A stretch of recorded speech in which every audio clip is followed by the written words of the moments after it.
Hi, it's me Prince. എല്ലാവർക്കും black out YouTube ചാനലിൻ്റെ പുതിയൊരു വീഡിയോയിലേക്ക് സ്വാഗതം. എന്തുകൊണ്ട് വിശേഷങ്ങൾ? എല്ലാവർക്കും സുഖമല്ലേ? എല്ലാവരും ഹാപ്പി അല്ലേ? ഹാപ്പി ആയിട്ടിരിക്കുക. Anything happen life has to go on always പോസിറ്റീവായി. ശിവകാർത്തികേയൻ്റെ 25ാമത്തെ ചിത്രം.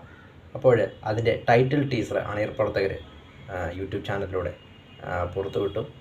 അപ്പോൾ ഞാൻ കാണുമ്പോൾ 10 മില്യൺ വ്യൂസും കടന്ന് ട്രെൻഡിങ്ങിൽ നമ്പർ 1 പോയിക്കൊണ്ടിരിക്കുകയാണ് ടൈറ്റിൽ ടീസർ. പക്ഷേ ശിവകാർത്തികേയൻ്റെ 25ാമത്തെ സിനിമ, അതായത് ചുരുങ്ങിയ കാലം കൊണ്ട് തന്നെ തമിഴ് സിനിമയിലെ ഒരു ഒരു മുൻനിര നായകൻ നിരയിലേക്ക് ഉയർന്നു വന്നൊരു കലാകാരനാണ് അദ്ദേഹം. സ്റ്റാർട്ടിങ് സ്റ്റാർ വിജയ് ചാനലിലൂടെ തുടങ്ങി ഇന്ന് അദ്ദേഹം തമിഴ് സിനിമയിലെ മുൻനിര നായകൻ നടന്മാരിൽ ടോപ്പ് 10ൽ നിൽക്കുന്ന ഒരാളാണ് ശിവകാർത്തികേയൻ. അതോടൊപ്പം തമിഴ് സിനിമയുടെ ഭാവി ഇപ്പോൾ അദ്ദേഹം സെലക്ട് ചെയ്യുന്ന സിനിമകളാണെങ്കിലും അല്ലെങ്കിൽ അദ്ദേഹത്തിന് കിട്ടുന്ന റെസ്പോൺസ് ആണെങ്കിലും കളക്ഷനൊക്കെ ആണെങ്കിലും നോക്കുമ്പോഴും എല്ലാം കൊണ്ട് ബിസിനസ് വൈസ് മാർക്കറ്റ് വൈസ് എല്ലാം നോക്കുമ്പോഴും അടുത്ത കോളിവുഡിൻ്റെ അടുത്ത നെക്സ്റ്റ് ലെവൽ എന്ന് പറയാം, അല്ലെങ്കിൽ ഇദ്ദേഹത്തിൻ്റെ കയ്യിലാണ് അതായത് തമിഴ് സിനിമ എന്ന കാര്യത്തിൽ യാതൊരു സംശയമില്ല. ഭാവിയിൽ അത്രയേറെ ഫാമിലി ഓഡിയൻസിൻ്റെ സപ്പോർട്ടൊക്കെ ഉള്ളൊരു നടനാണ്. അതായത് രജനിക്കും അജിത്തിനും വിജയ്ക്കും ശേഷം നല്ലൊരു ക്രൗഡ് പുള്ളിങ് അല്ലെങ്കിൽ ക്രൗഡ് പുള്ളറാണ് ഇദ്ദേഹം എന്ന കാര്യത്തിൽ യാതൊരു സംശയമില്ല തമിഴ് സിനിമയിൽ. അതുകൊണ്ട് തന്നെ അദ്ദേഹത്തിന് 25ാമത്തെ ചിത്രം അത് പ്രേക്ഷകർ വളരെയധികം വളരെയധികം ആകാംക്ഷയോടെ കാത്തിരുന്നാണ് അദ്ദേഹത്തിൻ്റെ 25ാമത്തെ ചിത്രം. അതോടൊപ്പം അമരന് ശേഷം ഇറങ്ങുന്ന ചിത്രം എന്ന പ്രത്യേകതയുമുണ്ട്. കാരണം അമരൻ അത്ര വലിയ ഹിറ്റായിരുന്നു. അദ്ദേഹത്തിൻ്റെ കരിയറിലെ തന്നെ ഏറ്റവും വലിയ കളക്ഷൻ നേടിയ സിനിമയായിരുന്നു അമരൻ എന്നത്. തമിഴിലെ ഏറ്റവും വലിയ ഹിറ്റ് സിനിമകളിലൊന്നായിരുന്നു 2024 അമരൻ എന്നത്. അദ്ദേഹം തകർത്ത് അഭിനയിച്ച ഒരു ചിത്രമാണ് അമരൻ. അപ്പോൾ അതിനുശേഷം അദ്ദേഹത്തിൻ്റെ 25ാമത്തെ ചിത്രത്തിൻ്റെ അണിയർ പ്രവർത്തകർ പുറത്തുവിടുന്നു. പരാശക്തി എന്നാണ് ചിത്രത്തിന് കൊടുത്തിരിക്കുന്ന ടൈറ്റിൽ. പരാശക്തിയെക്കുറിച്ച് നോക്കുമ്പോൾ അത് ശിവാജി ഗണേശൻ്റെ സിനിമയുടെ ടൈറ്റിലാണ്. അതായത് 1952 പുറത്തിറങ്ങിയ ചിത്രമായിരുന്നു പരാശക്തി എന്നത്. അതായത് നടികർ തിലകം ശിവാജി ഗണേശൻ്റെ ആദ്യത്തെ സിനിമയായിരുന്നു പരാശക്തി. വലിയ ഹിറ്റായൊരു സിനിമയായിരുന്നു. അതിൻ്റെ ഡയലോഗ്സും കാര്യങ്ങളൊക്കെ ഇപ്പോഴും തമിഴ്നാട്ടിൽ വളരെ ഫേമസ് ആണ്.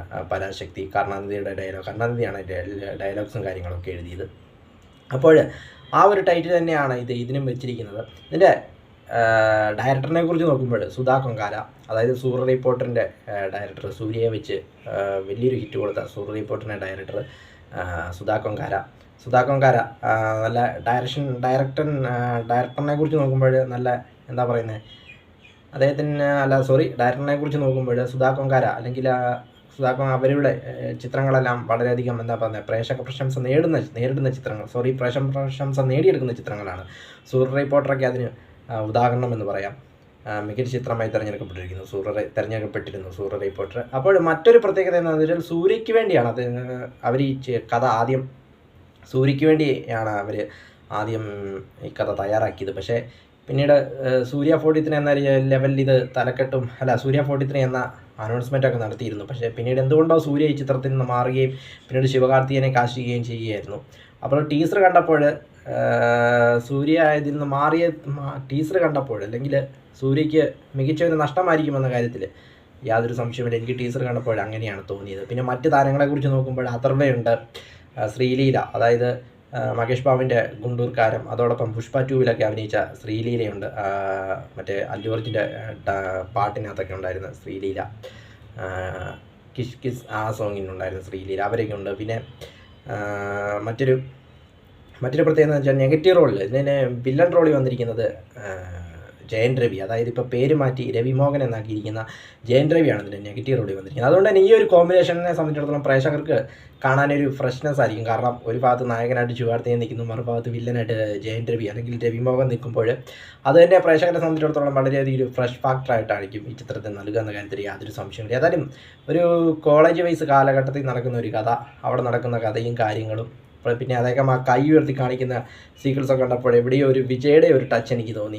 തലവായ്ക്കകത്തും സർക്കാരിനകത്തൊക്കെ ഉണ്ടായിരുന്ന ആ ഒരു ഇതെനിക്ക് പെട്ടെന്ന് എനിക്കങ്ങനെ തോന്നി. ഏതായാലും ചിത്രം വളരെ മികച്ചൊരു ചിത്രമായിരിക്കുമെന്ന കാര്യത്തിൽ സംശയമില്ല. കാരണം ഡയറക്ടർ സുധാ കൊങ്കാര ആയതുകൊണ്ട് തന്നെ. പരാശക്തി വീഡിയോ ഇഷ്ടപ്പെട്ടാൽ ലൈക്ക് ചെയ്യുക, ഷെയർ ചെയ്യുക, കമൻറ്റ് ചെയ്യുക, സബ്സ്ക്രൈബ് ചെയ്യുക. വീണ്ടും പുതിയൊരു വീഡിയോയിൽ കാണാം. അതുവരയ്ക്കും ടേക്ക് കെയർ, ബൈ.